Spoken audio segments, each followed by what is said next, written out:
Hello everyone, welcome back to another DD video. In today's video, I'm going to be showing you 5 money methods in GTA so you can get a big car garage like this. This is mostly geared towards beginners in the game, so I've got for you 5 awesome money methods ranked from worst to best. So let's get right into it, and I'll show you the first money method. So money method number 1 is going to be heists.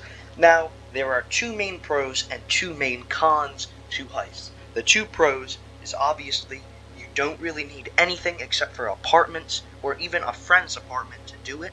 And the second main pro is they usually pay really good. Now, downsides, number 1, they usually take an extremely long time because you have a setup, maybe even 2 setup missions, and then a mission in between, and then you have the final heist mission, which is where the big payout happens.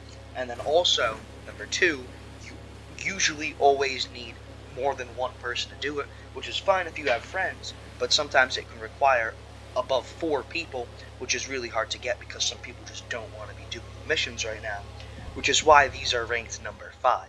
Even though they probably pay in the top of all money methods in the game, it cost a lot of money. As you can see, this is just a setup mission that I was doing to get a plane to do a prison heist. As you can see, I needed 4 people to do it, and I didn't even get any money off of the setup mission, which is why this is ranked number 5, because it takes a long time to get up to the mission with the big payout, even though it does perfectly give you a lot of money. And if you host it, you can even decide the split between everyone.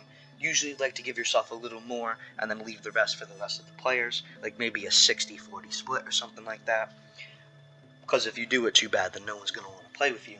But as I said, it is at a convenient location, really easy to access. You don't really need to buy much else besides a apartment or even use your friend's apartment.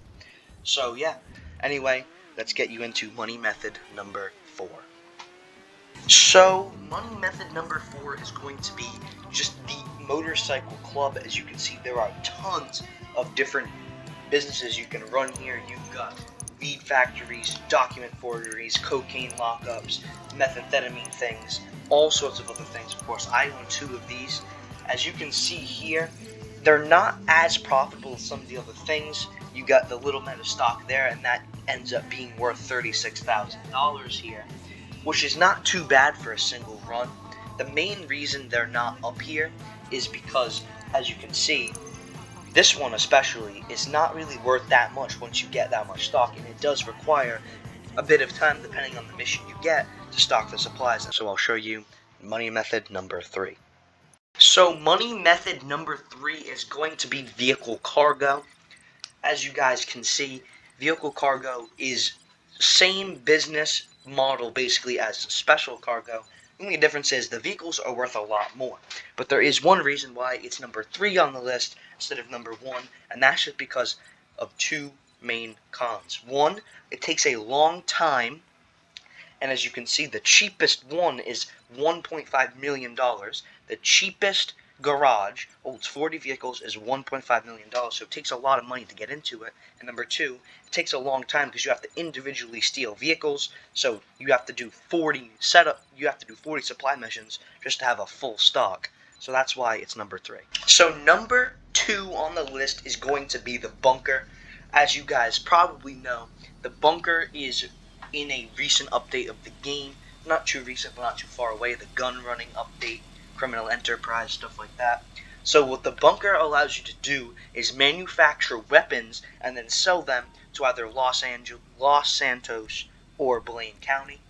As you can see, you need to register as a CEO, VIP, or club president in order to do the gun running business. But if we hop on this laptop here, you'll be able to see all the different things you can do. So click to enter here. As you can see, I've made $790,000. You can sell to Blaine County or Los Santos. I always recommend selling it to Los Santos. It will be a little more risky, but you always get more money. It's way worth it. You have 2 options to resupply. You have steal supplies and buying supplies. Buying supplies is not what you should do. While it is safer because the supplies just get delivered to your bunker, you never make as much money.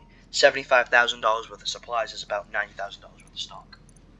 So you can also buy staff upgrades. I like to put all my staff on manufacturing, even though you can do research here. which allows you to get weapon unlocks, vehicles, camos, all this stuff. You can see all this stuff here. Very useful, but I don't really like to do that because I'm just trying to make money off of this. This is one of my favorite businesses because you need $0 to get into it. All you need to do is do a steal supplies mission and you can have stock. So if you happen to have no money left, all you need to do is steal some stock and you can, boom, wait a little bit, make money. It's one of the best ways to make money in the game. That's why it's number 2 on the list. And as you can see here, one of the main drawbacks to the bunkers is they are really far away from everything. If I look at the map here, my bunker is all the way up here, whereas my business is down here, all my cargo things are down here, my house is right there. It's around 6 miles away from everything, at least. If you go on to the website here, as you can see, my stuff is down here. But if you go on to see the bunkers, all of the bunkers are like this. You can see they're all way up here, and they're pretty pricey. They're a couple $1,000,000 each. The cheapest one that's close is this one down here for 1.65 million. It's the closest one, and it's the cheapest one that's close to you. So as you can see, my stuff is right here, there, and there. So it's not too far away, around 3 miles. That's why it's number 2. Let's get on to number 1. Number 1 is going to be a bit of a surprise to some players, but we have special cargo. As you can see, I've got just a couple crates in here, and it's worth $81,000. Now these missions are so cool because all you need to do is you spend $18,000, and those 3 crates you get for $18,000 gets immediately doubled into 36. So however much money you put into here doubles. As you can see, there's all these spots here on the floor everywhere. This is just a small warehouse, so you can put 16 crates in here. If you fill this warehouse with 16 crates, you can expect around $250,000 for selling them all, which is an insane amount of money, especially for a new player, and that's why it's number 1 on the list. So guys, I hope you enjoyed my list of the top 5 best money-making methods for beginners. Just to recap the list, number 5, we have Heists. Number 4, we have anything MC Club related. Number 3, we have, of course, vehicle cargo. Number 2, we have the bunker. And number 1, we have special cargo. Thank you all for watching, and I hope you tune in for some more content. Maybe I'll do some more GTA stuff. I just figured I'd make this video because I recently discovered how profitable the special cargo was. But thank you for watching, and I'll see you in the next video.